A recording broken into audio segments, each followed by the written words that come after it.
This is a graphic showing side-by-side comparisons of what the Earth was supposed to look like from space according to NASA throughout the years.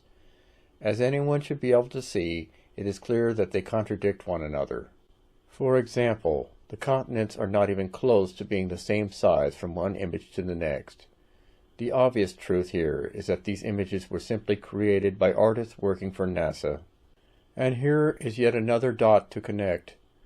NASA made the preposterous claim that this aircraft, which they called the Space Shuttle, could land safely as a glider. But clearly the wings are far too short for that to have been possible, particularly if one were to factor in the weight of the engines mounted in the back. So if one were to take a look at how gliders are built in real life, the wings of a glider are supposed to have a high aspect ratio. If you don't believe me, you can get a book or two on aircraft design and confirm that what I'm saying is completely true. The so-called Space Shuttle clearly did not have a high aspect ratio in its wings, and therefore anyone trying to land it as a glider would have failed. Incidentally, one can also watch videos taken during the actual landings of these so-called space shuttles, and the sound of the jet engines is clearly audible. On this grave plaque of Wernher von Braun, it can be seen that the only thing written on it other than his lifespan is Psalms 19:1. The believers in the spinning globe Earth would now have to make up an excuse as to why someone who was the head of NASA's Space Flight Center would be telling people from the grave that the Earth has a firmament over it. Once again, this is an example of the truth being hidden in plain sight. On this commemorative medallion, one can clearly see that there is a very significant connection between the Freemasons and NASA. So the believers in the spinning globe Earth must now make up yet another excuse as to why this is the case, or they may simply delude themselves into dismissing this as yet another amazing coincidence. This is a screenshot from the official so-called Hubble telescope website, supposedly taken of Jupiter and released on June of 2016. They claimed they had taken photos of a gigantic aurora on what they said was the planet Jupiter. And here is another so-called photo taken of what they claim is of the planet Jupiter, supposedly taken on April 21st of 2014. This is the full-size image, which I have downloaded directly from NASA's website. Here I have taken both of these images, and I've layered them side by side in Photoshop. Then, without even needing to edit the size of either image, I have cut and pasted one image over the other to create a new layer. By making the new layer visible and then hidden once again, it is easy to see that the aurora image was simply pasted over the 2014 image, since the only difference in the rest of the image, other than the obvious fake aurora, is the center section, which seems to have been changed in the contrast level.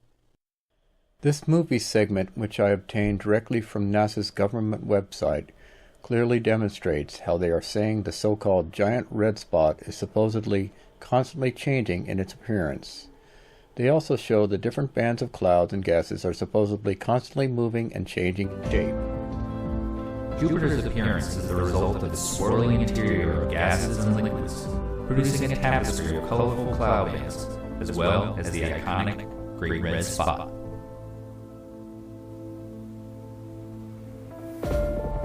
The Great Red Spot is a gigantic storm. It's an anticyclone. Sure, whatever you say, NASA. Tell us more lies.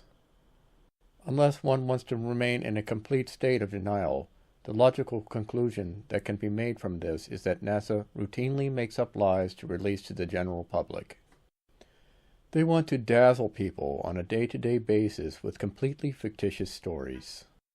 The actual goal of NASA is to misrepresent their organization as being authorities in the field of science, when in reality they are actually authorities in the field of deception.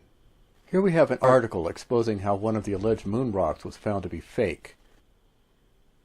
The fake moon rock was given to a former Dutch leader by so-called astronauts Neil Armstrong, Michael Collins, and Buzz Aldrin. Curators in the museum in Amsterdam found that the rock was nothing more than a piece of petrified wood. A number of flat earth videos want to say that certain objects like landmarks and lighthouses should not be visible due to the alleged curvature of the earth, and they base what they are saying on graphs like this one. This may seem to make sense at first to many people, but after thinking about this, I realized it contained a basic flaw. I've verified with CAD software that this graph assumes an absurd viewing height of 0 feet and 0 inches, and it is therefore almost useless for deciding what should be seen or not seen over distances of a supposed curved Earth.